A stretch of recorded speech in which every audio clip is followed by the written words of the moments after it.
Nouvelle vidéo réaction, ma victime du jour étant Max Barber, la marque qui fait fureur en ce moment dans le marché en fait de la calvitie. Et vous savez que j'aime aller dans le détail, donc cette vidéo ne fera pas exception. Je vais creuser, torcher, détorcher le sujet de Max Barber et bien sûr dire le bon et le moins bon de cette marque et de ce qu'ils ont à proposer pour stimuler la, la pousse de cheveux et éviter la perte de cheveux. Donc, sans plus attendre, c'est parti. Alors, déjà, je tiens quand même à préciser d'entrée de jeu que j'aime beaucoup leur marketing. Je trouve que le style viking comme ça, c'est vraiment cool. Donc, je dois quand même leur accorder ça. Après, la question c'est est-ce que leur marketing est à la hauteur, ou plutôt est-ce que leurs produits sont à la hauteur de leur marketing? Eh ben ça se discute, mais on va voir ça ensemble. Donc, premièrement, qu'est-ce qu'ils ont à proposer pour la pousse de cheveux? Si je vais voir sur leur site, alors, vous savez ce que je pense des shampoings. À aucun moment, un shampoing qui va comme ça être en contact avec ton cuir chevelu pendant 3 minutes ne pourra stopper ta perte de cheveux de manière durable et de manière efficace. Pour la simple et bonne raison que la DHT est constamment en train de circuler dans ton corps, et si tu as une calvitie masculine, c'est la DHT qui est en train de te causer de la perte de cheveux. La DHT qui est l'hormone d'hydrotestostérone produite à base de testostérone et qui circule, qui est produite en fait dans ton cuir chevelu. Et ça, malheureusement, tu as besoin d'une inhibition constante en fait de 5-alpha réductase dans ton cuir chevelu, et c'est la raison pour laquelle le seul traitement réellement efficace pour traiter la calvitie masculine spécifiquement, c'est le finastéride et également le dutastéride. Mais donc, leur shampoing, je vais même pas discuter de ce shampoing parce que un shampoing ça sert à rien pour stopper la perte de cheveux, mais je vais plutôt m'intéresser à leur sérum activateur de pousse. Ok? Parce que en regardant un petit peu ce qu'ils avaient à proposer, au début je me suis dit bon, c'est juste un truc naturel à base de ginseng et de ginkgo biloba ou je ne sais quoi d'autre, comme Collagea ou tous les autres trucs qui ne fonctionnent pas. Mais là, pour le coup, ils proposent quand même un truc qui a l'air crédible, avec une vraie étude scientifique derrière. Tu vois, pas comme les autres complexes naturels qui vont juste te dire ginkgo biloba qui va stimuler la circulation et ginseng qui est un bloqueur naturel de DHT. Non, là, ils vont quand même te citer une étude. L'étude en question portant sur un complexe qui s'appelle Ridensil. Redensil. Redensil. Ouais, ouais, si tu le prononces à la Suisse. Et en fait, donc, en faisant des recherches sur leur site, je suis tombé sur leurs sources. Alors déjà, je veux quand même discuter les chiffres qu'ils proposent. Parce que même si effectivement, ça peut paraître vachement alléchant. Il y a plusieurs problèmes avec ces chiffres. Premièrement, la première limitation dans cette étude, c'est que l'étude a été menée sur 26 hommes âgés de 18 à 70 ans. Et en fait, ces 26 hommes ont été séparés en deux groupes, un groupe placebo et un groupe qui a utilisé le Redensil pendant 3 mois. Le problème avec cette étude, c'est que 26 hommes divisé par 2, ça fait 13, et 13 participants qui utilisent le complexe Redensil, qui utilisent le principe actif, bah, c'est juste pas assez. Parce que si on n'a pas un groupe suffisamment grand, minimum 100 personnes, voire 200, 500 personnes, c'est impossible de savoir si les résultats sont vraiment dus à la molécule ou s'ils sont juste dus à une coïncidence ou un effet placebo ou je ne sais quoi. Ou bien même, admettons, c'est réellement efficace pour ces 13 personnes, on ne sait pas si ces 13 personnes sont une exception ou si c'est en fait parce que la molécule est vraiment efficace. Imaginons que tu prends un groupe de 13 personnes et que tu leur donnes, je sais pas, du Redensil, ces 13 personnes ont des résultats. Ou peut-être qu'il y a 10 sur 13 personnes qui ont des résultats. Mais imaginons maintenant que tu prends 90 personnes de plus, et du coup tu arrives à 103 personnes. Peut-être que sur ces 103 personnes, bah, il y aura quand même 10 personnes qui vont réagir, tu sais pas. Alors que si tu prends 100 personnes et que 90 personnes sur 100 réagissent, là tu peux commencer à te dire, bon ok, il y a un créneau, il y a un créneau là, il y a quelque chose à faire. Donc première limitation, c'est évidemment le nombre de participants. Deuxième limitation, l'étude elle a été faite sur 3 mois. Et le problème, c'est que quand tu regardes sur leur site, ils te disent donc Max Barber, te dit quelle est la différence entre minoxidil et Ridensil. Bah, en fait, ils disent que le Ridensil ne cause pas, dans CO, c'est écrit, ne cause pas de dépendance.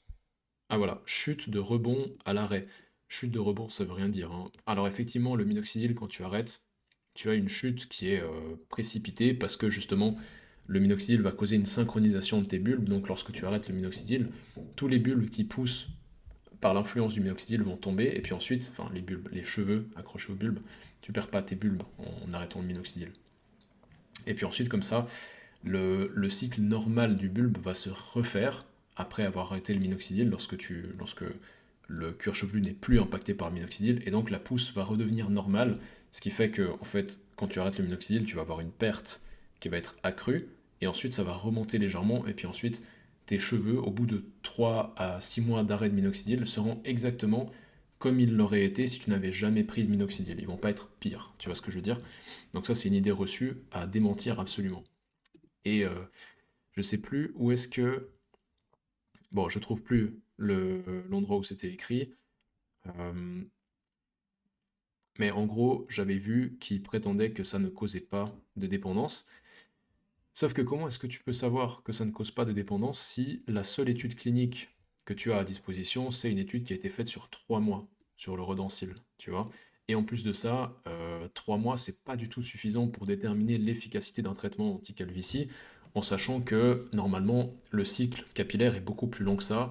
Et par exemple, pour te donner un exemple, hein, le finastéride, qui est le traitement le plus efficace au monde pour traiter la calvitie, en tout cas c'est le traitement approuvé le plus efficace, le finastéride, 80% des effets positifs du finastéride sur ton cuir chevelu vont être visibles entre les mois 9 à 12. Donc ça veut dire que si tu prends du finastéride pendant 6 mois, il y a de fortes chances que tu n'aies aucun résultat, voire même que tu perdes plus de cheveux qu'avant de commencer le traitement à cause de l'effet qu'on appelle le shading, l'effet de, je sais plus, de purge en fait, l'effet de purge que tu vas avoir avec le finastéride, étant donné que le finastéride a également un effet sur le cycle capillaire. Donc, lorsque tu commences le finastéride, il y a de fortes chances que tes cheveux, qui sont déjà en train de mourir à cause de la DHT, vont tomber prématurément pour se régénérer plus épais et plus fort. Donc, par exemple, selon leur logique, si tu prenais du finastéride pendant 3 mois, ce serait peut-être moins efficace que le Redensil, et donc ça fausse complètement la réalité de ce terrain-là. Et puis même, si on veut vraiment pinailler et aller encore plus loin, même lorsque tu fais des implants capillaires, les premiers résultats sont visibles uniquement après 5-6 mois. Tu vois, les vrais résultats vraiment appréciables. À partir de 3-4 mois, tu commences à avoir des repousses. Donc techniquement, si tu prends une étude sur le Redensil qui a duré 3 mois et que tu vois que tu as plus, ils te disent, attends, qu'est-ce qu'ils te disent? Ils te disent plus 28 000 cheveux. Donc ça veut dire qu'au bout de 3 mois, tu as 28 000 cheveux en plus avec le Redensil, mais par contre avec les implants capillaires, tu as 3 cheveux en plus, donc le Redensil c'est plus efficace que des implants capillaires. Non, absolument pas. Et je vais t'expliquer pourquoi. Donc maintenant, parlons des chiffres, des résultats cliniques. Donc ils te disent plus 9% de cheveux en phase anagène, ce qui est intéressant. C'est comparable en fait au minoxidil ou même au finastéride. Enfin non, minoxidil et finastéride sont quand même plus efficaces que ça, mais disons que ça reste significatif, tu vois, plus 9%, sachant que sur ton cuir chevelu, tu as entre 100 et 150 000 cheveux, bah, ça peut vite aller jusqu'à 1000, enfin jusqu'à 10 000, 15 000 cheveux en plus, donc c'est assez énorme. Moins 17% de cheveux en phase télogène et plus 8% de densité capillaire moyenne. Donc, si on regarde ces chiffres-là, on se dit, bon, bah, c'est hyper intéressant. Si tu as une réduction des cheveux en phase télogène, donc qui sont les cheveux en phase de repos, et une augmentation de cheveux en phase anagène, et qu'en plus de ça, tu as une augmentation générale de la densité capillaire, c'est un traitement qui marche, effectivement.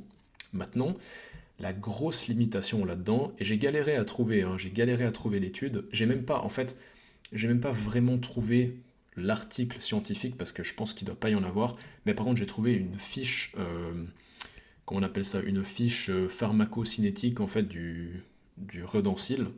Je sais pas si ça s'appelle vraiment comme ça, mais une fiche scientifique en gros qui expose les résultats de l'étude clinique en détail, et je vais la présenter tout de suite parce que c'est là qu'on va pouvoir voir la grosse limitation du Redensil, qui est Donc, comme je l'ai dit, le principe actif derrière ce fameux Max Barber stimulateur de pouce. Donc, qu'est-ce qu'on voit là? Ça, ce sont les résultats du Redensil, donc la fameuse étude. Alors, on va la reprendre juste ici. Donc ça, c'est l'investigation clinique du Redensil qui a été faite sur, quand tu regardes la méthode, sur 26 participants, c'est écrit où? Voilà, 26 hommes qui ont une calvitie entre Norwood 3 et Norwood 4, donc qui est une calvitie, on va dire, modérée, où tu as par exemple, Norwood 3, Norwood 4, ça correspond à un recul de la zone frontale, peut-être une perte un peu de densité là, un début de tonsure ici, mais voilà, c'est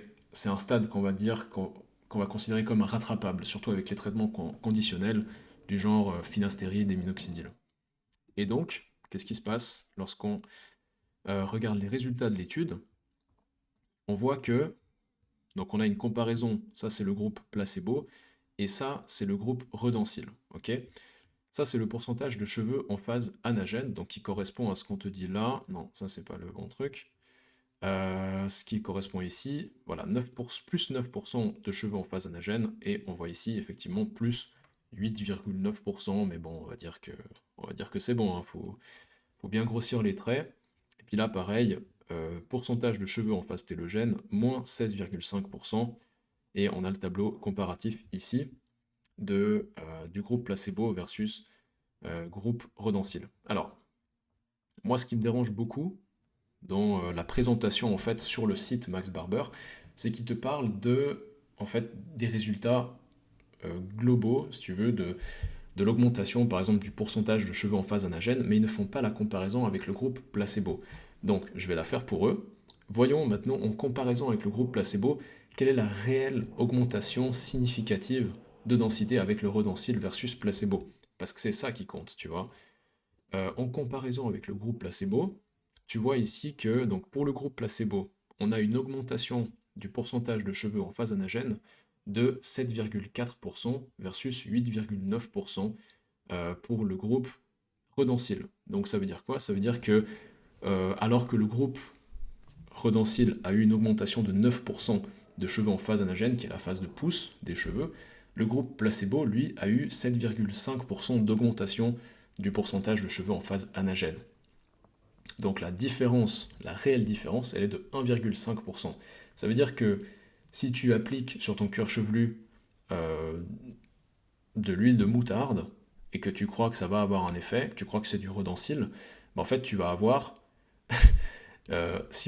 tu vas avoir en fait 85% des résultats que tu aurais avec le vrai Redensil. Donc est-ce que réellement cette différence d'efficacité est statistiquement significative? Non. Non, en réalité, le groupe Redensil a eu légèrement plus d'effet que le groupe placebo, mais est-ce que vraiment on peut dire que la différence est significative? Je ne pense pas, honnêtement. Et après, pareil pour la réduction de cheveux en phase télogène. Là, on voit qu'il y a une réduction, comme je l'ai dit ici, de 16, non, ok, ça marche pas, de 16,5%. Donc il y a 16,5% de cheveux en moins en phase télogène. Et là, on a une réduction de 12,2%. Encore une fois, la différence, la vraie différence, elle est de 4%. Donc, c'est pas du tout concluant, en fait. Et je trouve que c'est vachement malhonnête de la part de Max Barber de présenter les résultats sans faire la comparaison avec les résultats du groupe placebo. Parce qu'en fait, c'est ça qui compte, c'est la différence entre le groupe placebo et le groupe qui utilise le principe actif. Parce que là, tu sais si réellement le principe actif est efficace, tu vois. Pareil, maintenant, si je défile et qu'on regarde le ratio de cheveux en phase anagène versus télogène, euh, attends, parce que là, je me suis paumé. C'est pas du tout ça que je voulais voir. Euh, Voilà, donc, comme je disais, là maintenant, on va tomber sur un ratio entre cheveux euh, en phase anagène et cheveux en phase télogène.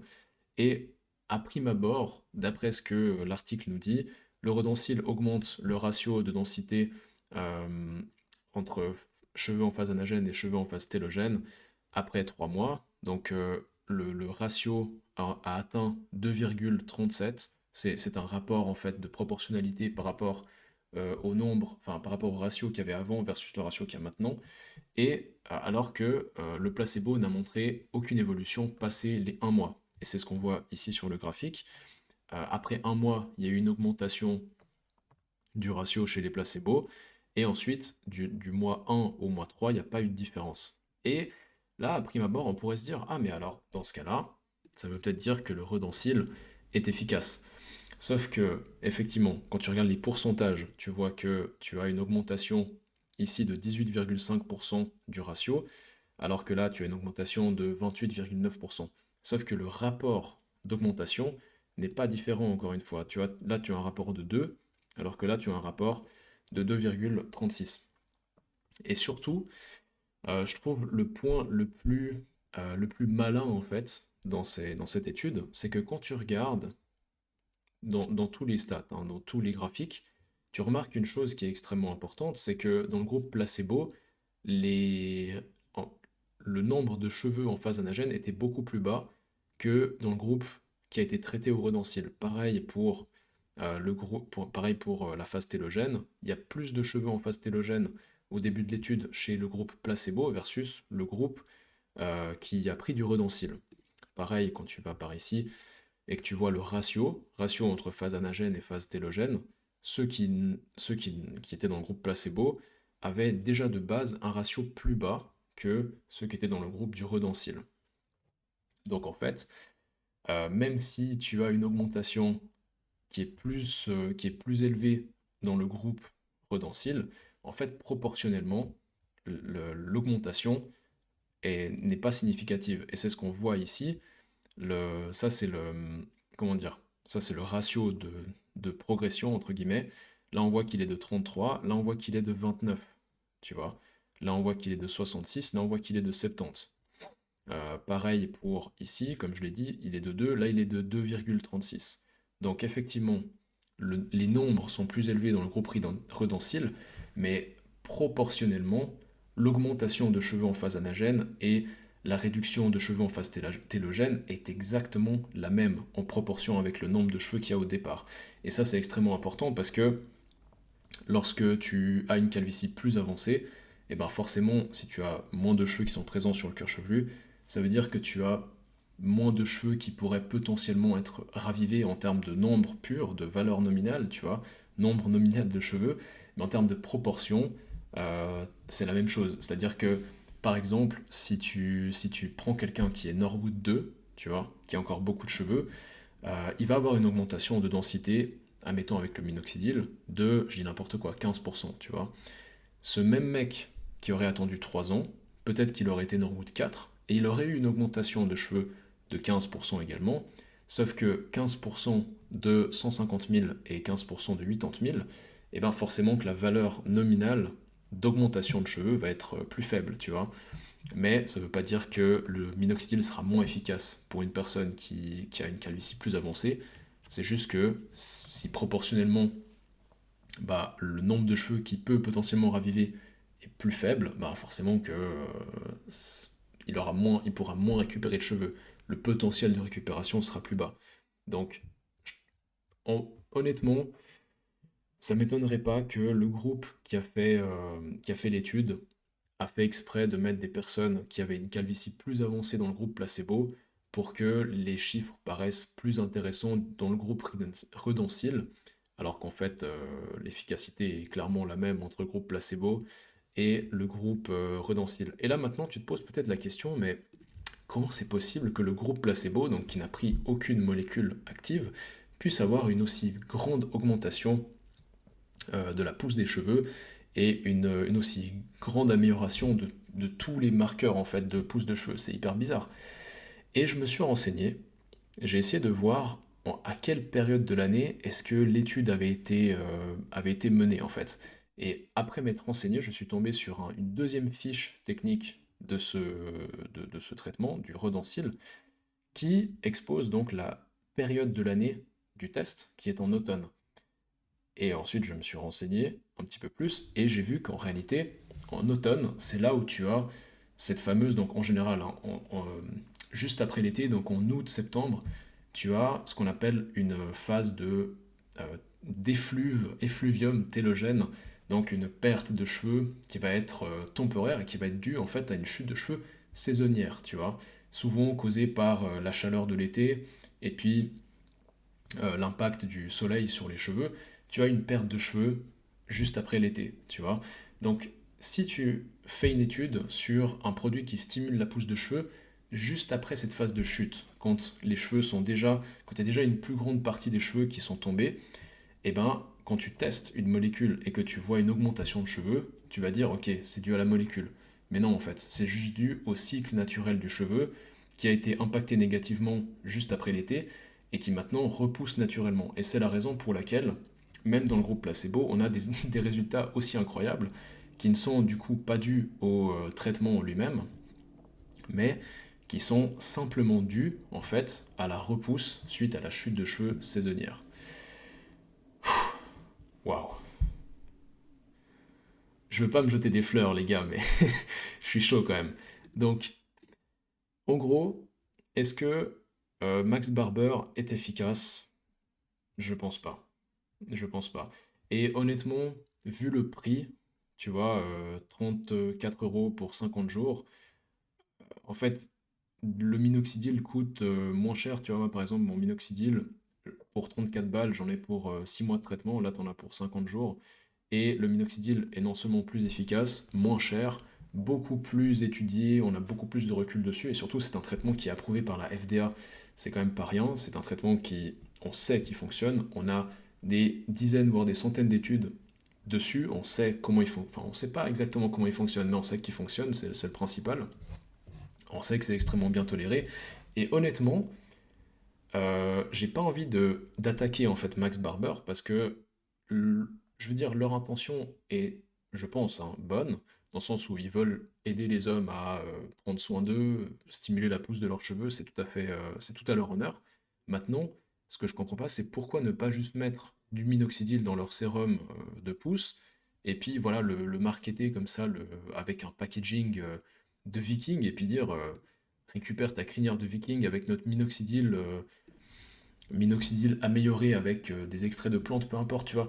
Je veux dire, si tu veux faire du marketing, ok, c'est normal, tu vois, business is business, je comprends. Mais au moins utilise des molécules qui sont efficaces, surtout que le minoxidil est beaucoup plus efficace que le Rodensil, ça c'est clair et net. Le Rodensil, je pense sincèrement que c'est du pur bullshit, hein, c'est de la poudre de perlimpinpin, comme qui dirait. Et en plus de ça, le minoxidil est, je pense, beaucoup moins cher à produire que le Rodensil, sachant que c'est une molécule qui est extrêmement répandue et qui est extrêmement facile à trouver. Enfin, je veux dire, honnêtement, je comprends pas l'intérêt d'utiliser du Rodensil dans une formulation comme ça, alors que vous avez, si le PDG ou je sais pas, si la personne derrière Max Barber voit cette vidéo, vous avez un super potentiel, la marque est intéressante, je veux dire, le marketing est cool. En plus de ça, s'il y a des gens qui sont venus me parler de cette marque, c'est que c'est quand même, c'est que vous avez bien réussi votre coup en termes de marketing. Donc je comprends pas pourquoi vous faites pas un traitement qui est réellement efficace, tu vois. Sachant que bah, si tu cumules efficacité et bon marketing, bah là, tu as vraiment une formule en or, tu vois. Donc voilà. J'espère que cette vidéo t'aura permis de voir un petit peu plus clair dans l'efficacité du Max Barber. Je suis désolé si cette vidéo te déçoit. Je suis désolé si tu utilises du Max Barber et que du coup bah, tu te sens un petit peu pris pour un con. Ce que je peux comprendre, hein, parce que ce serait à juste titre à mon avis. Mais voilà, j'espère que cette vidéo t'aura apporté de la valeur. Si tu aimes ce genre de vidéo réaction où je torche et détorche le sujet pour une marque, n'hésite pas à t'abonner et à me suggérer des idées de marques que je pourrais analyser et critiquer dans de prochaines vidéos. J'ai énormément de plaisir à faire ce genre de vidéo, je trouve ça hyper intéressant. Et en attendant la prochaine vidéo, moi je te dis à très bientôt. Merci d'avoir regardé.